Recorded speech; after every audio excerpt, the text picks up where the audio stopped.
रूस और बेलारूस ने हाल ही में अपना मिलिट्री एक्सरसाइज पूरा किया है जिसका नाम है जपार 2025।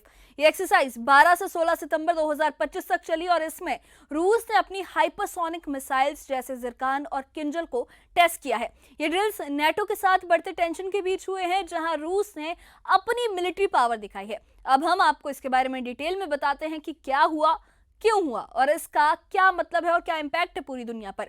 सबसे पहले हाल ही के इवेंट्स पर बात करें तो 16 सितंबर 2025 को रूस और बेलारूस ने सिमुलेटेड न्यूक्लियर स्ट्राइक का प्रैक्टिस किया है। ये जपार 2025 एक्सरसाइज का हिस्सा था जो नेटो की ईस्टर्न बॉर्डर पर टेंशन बढ़ा रहा है। पोलैंड ने रूस पर यह आरोप लगाया है, ये एलिगेशन है पोलैंड के कि उसके जो ड्रोन्स हैं उनके एयर स्पेस में घुस रहे हैं, यानी जो रूसी ड्रोन्स है वो पोलैंड के एयर स्पेस में घुस रहे हैं। 14 सितंबर को रूस ने बेरेंट्स सी में एडमिरल मोलोवको फ्रिगेट से जिरकान हाइपरसोनिक मिसाइल फायर की जो एक टारगेट पर सक्सेसफुल हिट हुई है।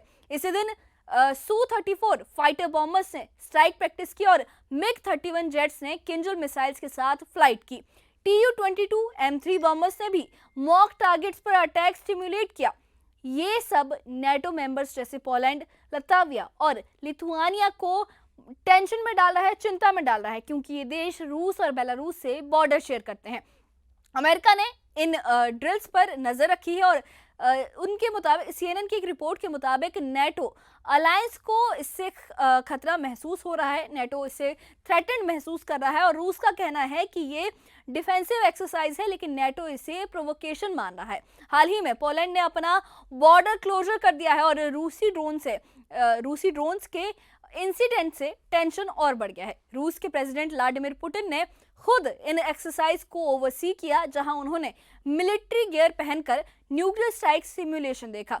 ये इवेंट्स यूक्रेन वॉर के बैकड्रॉप में हो रही है जो अब लगभग 3.5 साल से चल रहा है। अब थोड़ा इसके डिटेल के बारे में जपार 2025 के बारे में समझते हैं। ये एक्सरसाइज रूस और बेलारूस की जॉइंट स्ट्रेटेजिक ट्रेनिंग है जो बेलारूस की टेरिटरी और रूस के कुछ पार्ट्स में हुई है। इसमें बाल्टिक सी और बेरेंट्स सी में भी ऑपरेशन शामिल थे। रूस के डिफेंस मिनिस्ट्री ने एक वीडियो रिलीज किए जिनमें एडमिरल गोलोवो के फ्रिगेट से जिरकान मिसाइल लॉन्च होती दिख रही थी। जिरकान एक हाइपरसोनिक क्रूज मिसाइल है जो मैक 9 की स्पीड से ट्रेवल करती है, मतलब साउंड की स्पीड से 9 गुना तेज है। इसका रेंज 1000 किलोमीटर से ज्यादा है और ये सी और लैंड टारगेट को हिट कर सकती है। रूस ने इसे 2023 में फॉर्मली आर्म्ड किया था और पुतिन ने इसे दुनिया में अनमैच्ड बताया है। फिर किंजल मिसाइल की बात करें तो ये एयर लॉन्च बैलिस्टिक मिसाइल है जो MiG-31 के जेट से फायर होती है। एक्सरसाइज में MiG-31 जेट्स ने बेरेंट्स सी के ऊपर फ्लाइट की और किंजल के साथ मॉक अटैक्स प्रैक्टिस की। किंजल की स्पीड मैक 10 है और रेंज 460 to 480 किलोमीटर है। ये न्यूक्लियर या कन्वेंशनल वॉरहेड कैरी कर सकती है। रूस ने इसे यूक्रेन वॉर में इस्तेमाल किया है और नेटो के मिसाइल डिफेंस को बाईपास करने की कैपेबिलिटी भी रखती है ये। इसके अलावा Su-35 फाइटर जेट्स ने टेक ऑफ प्रैक्टिस की और ऑनिक्स एंटी-शिप मिसाइल का भी टेस्ट हुआ है जो 800 किलोमीटर तक हिट कर सकती है। इस्कंदर मिसाइल सिस्टम भी इसमें शोकेस किया गया था जो शॉर्ट रेंज बैलिस्टिक मिसाइल है। इसे कालिनिग्राद में डिप्लॉय किया गया है जो रूस का एक एक्सक्लेसिव है। बाल्टिक देशों के बीच इस्कंदर की रेंज 500 किलोमीटर से ज्यादा है और इससे नेटो के 4 देश लातविया, लिथुआनिया, एस्टोनिया और पोलैंड खतरे में है।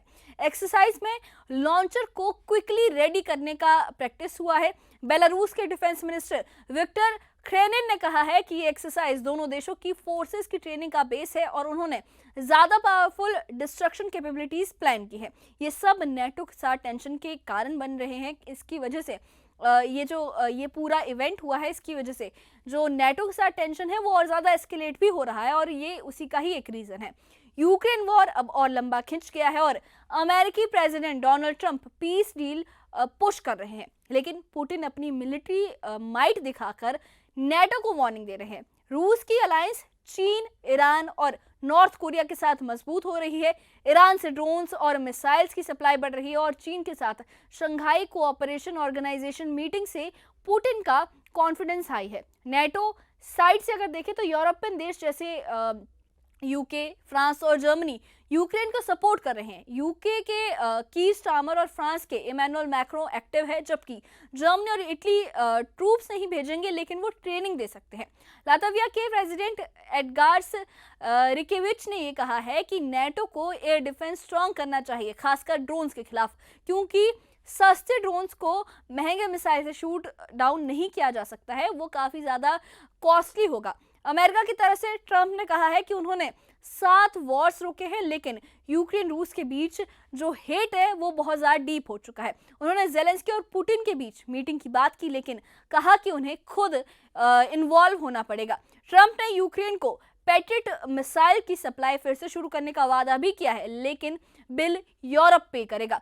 अब इसके बैकग्राउंड में जाते हैं, इन वेपन्स के बारे में समझते हैं। हाइपरसोनिक वेपन्स वो हैं जो मैक 5 या उससे ज़्यादा स्पीड से ट्रेवल करते हैं। रूस ने 2018 से इनका प्रमोशन शुरू किया था।